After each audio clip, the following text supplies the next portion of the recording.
Et bonjour, parmi les trois publications de Daredevil de la semaine dernière chez Panini, donc il y a eu l'omnibus de Mark Waid et Chris Samney, le second, il y a eu le deluxe de Zdarsky et Keketo sur 4 ou 5, je sais plus. Euh, il y a également la nouvelle relance de la série Daredevil en 100% Marvel. Alors si vous avez lu les Daredevil de Zdarsky en 100%, vous êtes à jour, vous pouvez attaquer directement cette série.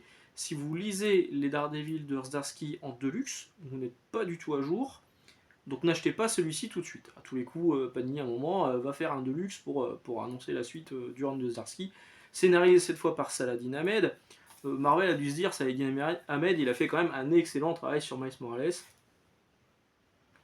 On va lui confier une des plus grosses séries du moment, et j'ai l'impression que Marvel ne sait plus à qui confier ces séries. Avengers, c'est Jen McKay, et c'est pas terrible, c'est même assez nul. Et bah tiens, il y a X-Men qui doit être relancé, à qui on file les X-Men? À Jen McKay aussi. Pareil, Daredevil sort d'un run qui est plutôt sympathique. Alors la fin du run de Starsky elle est escalée. Il y a le dernier arc est un peu what the fuck. En fait c'est très très bien Starsky jusqu'à Devil's Reign, et à partir de Devil's Reign ça part un peu en couille. La fin surtout est pas top top, mais la finalité, le destin final de Matt Murdock est plutôt sympa et plutôt cohérent par rapport à ses origines religieuses. Il perd la mémoire et on le retrouve dans une situation qui il n'est plus avocat.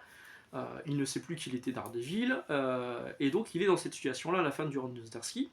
Et au début du round de Ahmed, on le laisse tranquille quoi, un mois, 2 mois, parce qu'il est dans un foyer d'accueil, il travaille dans un foyer d'accueil pour enfants. Ce qui fait un peu penser à Shazam en fait, dans le postulat où il y a plein d'enfants plus ou moins turbulents, etc. Et puis un adulte responsable qui est là pour essayer de les gérer. Sauf que dans Shazam, bah, on suit les aventures des enfants. Dans Daredevil, on suit les aventures de l'adulte responsable, à savoir Matt Murdock, à savoir Daredevil. Euh, en fait, quelqu'un paye les factures de cet établissement que beaucoup de personnes essayent de faire fermer. Et en fait, on se rend compte que c'est Electra assez rapidement, hein, c'est dit dès les premières pages. Electra le surveille de loin. Lui, par un coup de baguette magique, il va vite retrouver sa mémoire. En fait, on leur a vraiment laissé très peu de temps tranquille, hein, dans sa sérénité. La fin du round de Zarsky, elle était bien pour ça. On lui proposait, on avait un nouveau statu quo. euh, on aurait pu vraiment broder sur les deux personnalités de Matt. Peut-être qu'il aurait pu être Daredevil sans le savoir, ou ce genre de choses, je sais pas, hein. Là, je trouve qu'il retrouve le rôle de Daredevil vraiment rapidement. Il retrouve un peu son cercle d'initiés aussi très rapidement. On a Ben Urich, qui est un de ses amis fidèles, journaliste, qui le rencontre dans le bouquin et qui ne le reconnaît pas. Et oui, et oui, alors pourquoi? Peut-être parce qu'il a une soutane et qu'elle n'a pas l'habitude de le voir en soutane, Matt Murdock, je sais pas, mais c'est bizarre quand même qu'il ne le reconnaisse pas. Et donc, très vite, on se rend compte que Saladin Ahmed nous pond un scénario qui est hyper facile. Hyper facile, déjà vu, déjà lu, et en fait, on voit qu'Electra est possédée par un démon, on se rend vite compte, parce que le mec, dès le début, dit oh là là, oh la flemme, je suis un peu fainéant. Ok, on a compris que c'était le démon de la paresse, et on a très vite compris que Daredevil allait combattre les 7 péchés capitaux.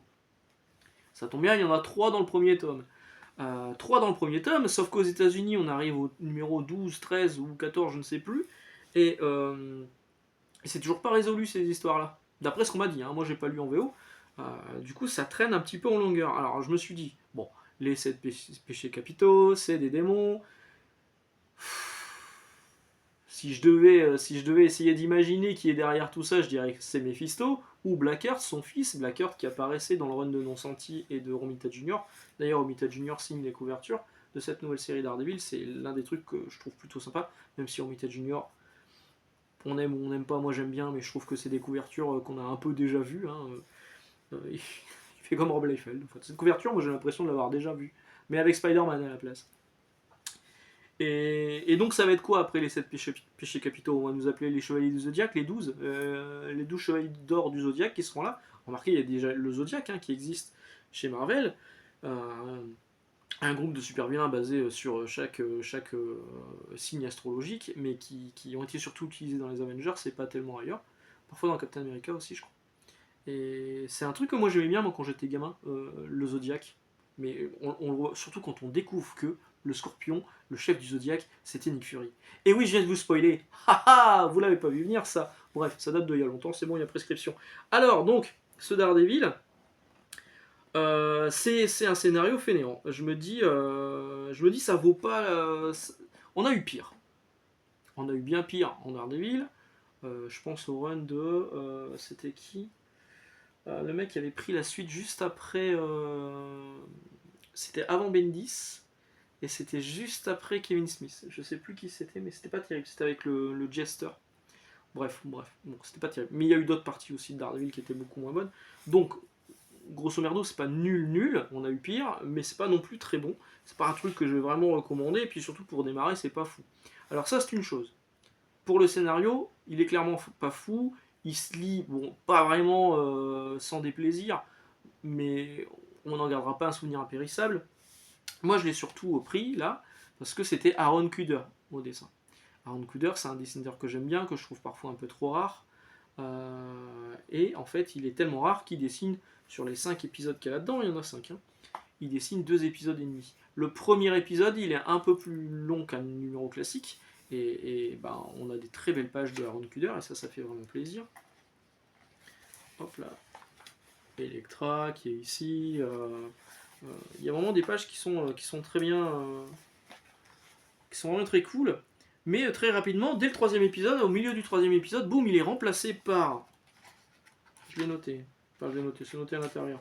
Par Farid Karami, qui dessinera un autre épisode par la suite. Et il y a aussi Germán Peralta, qui sera sur l'épisode 4. Donc en fait, dans un seul album, vous avez 3 dessinateurs différents. Et j'ai regardé en VO, c'est pareil, ça continue. En fait, Aaron Kuder, il fait un épisode sur 3, au mieux. Et franchement, c'est chiant, parce que je me dis, il a une esthétique qui correspond bien, je trouve, à l'univers de Daredevil. Et puis, et en fait, il reste pas, il est remplacé par des fill-in artistes qui sont pas forcément mauvais, mais quand on passe de Aaron Kuder, qui a ce style un peu qui me rappelle parfois du Romita Junior justement, ou du Joe Quesada, en cherchant très loin, hein. Mais il y a cette dynamique, il y a cette énergie que je retrouve là dans Aaron Kuder, que je retrouve pas sur Germán Peralta ou Farid Karami, je sais plus non, Farid Karami. Et du coup, c'est hyper décevant. Et du coup, on est déçu, à peu près, un peu. Au niveau du scénario, on est déçu au niveau du dessin. Que donne l'édition française? Et là, je sais que vous m'attendez là-dessus. L'édition française, vous l'avez, c'est écrit Le retour en grâce de l'homme sans peur. Le retour en grâce de quoi? Pourquoi le retour en grâce? Le retour en grâce, ça fait un peu genre, c'était nul avant, et maintenant c'est devenu bien. Ouais, non, ça ne marche pas comme ça. Et puis en fait, il y a la traduction. L'un des premiers réflexes que j'ai maintenant quand j'ouvre une BD publiée en France par Panini, c'est de regarder la traductrice, ou le traducteur. En l'occurrence, là, c'est une traductrice, et c'est Laurence Bengar. Alors, Laurence Bengar, pardon, mais quand on fait des recherches sur Internet, on se rend compte qu'elle est quand même, elle a un master de traduction littéraire. Donc c'est quand même pas n'importe qui. C'est pas un lapin de 6 semaines qui s'est mis à la traduction. Normalement, elle sait traduire. Elle sait traduire, elle connaît les expressions, elle s'est adaptée normalement. Et là, on a du Google Trad. Mais vraiment, hein. Je vais vous lire un truc là. Voilà. Tu ne sens pas. Donc j'ai regardé en VO, il dit You're not feeling it. Et en gros, ça aurait dû être traduit peut-être par tu ne le sens pas. Donc le peut-être. Tu ne le sens pas parce que on parle d'une émotion. Et là, c'est tu ne sens pas. C'est vrai qu'il a l'odorat assez développé, Mathieu. Pareil, il y a un moment, notre camarade Daredevil se bat contre un protagoniste qu'il a déjà combattu de nombreuses fois. Quand je vous dis que franchement le scénario il est assez facile et pas très recherché, bah ouais, voilà.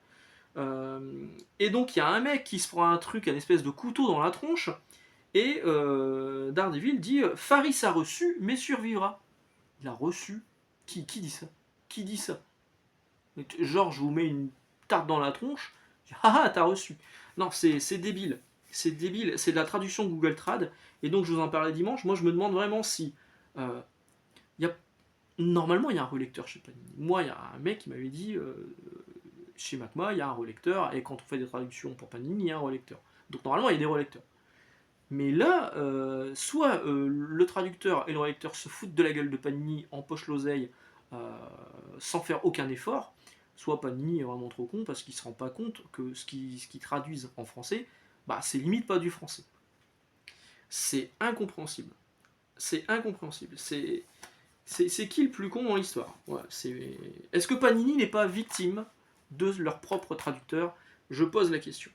Voilà. Donc ce Daredevil, si vous n'avez pas lu le run de Zdarsky, si vous voulez démarrer avec ce numéro, n'y allez pas. Si vous voulez lire du bon Daredevil, n'y allez pas. Choisissez plutôt le run de Zdarsky ou les Deluxe de Brubaker ou de Bendis. Ou il y a d'autres trucs, hein, l'Omnibus qui a été un peu controversé, mais il y a des bons épisodes dedans, de Joe Quesada et Kevin Smith, franchement c'est pas mal.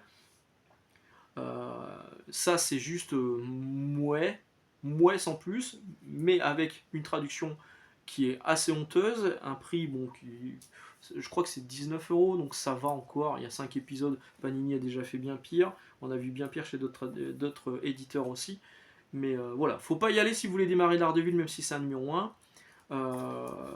Si vous avez fini le run de Zdarsky, vous pouvez continuer éventuellement là-dessus, mais c'est décevant, hein, donc vous allez être déçus dans tous les cas. Voilà, je peux pas vous dire mieux. À vous de voir si vous craquez ou si vous ne craquez pas. Dites-moi dans les commentaires si vous allez craquer. La couverture, en tout cas, elle est sympa. Allez, excellente journée, excellente lecture. On se retrouve jeudi où on parlera de l'enfant du XXe siècle. Ciao.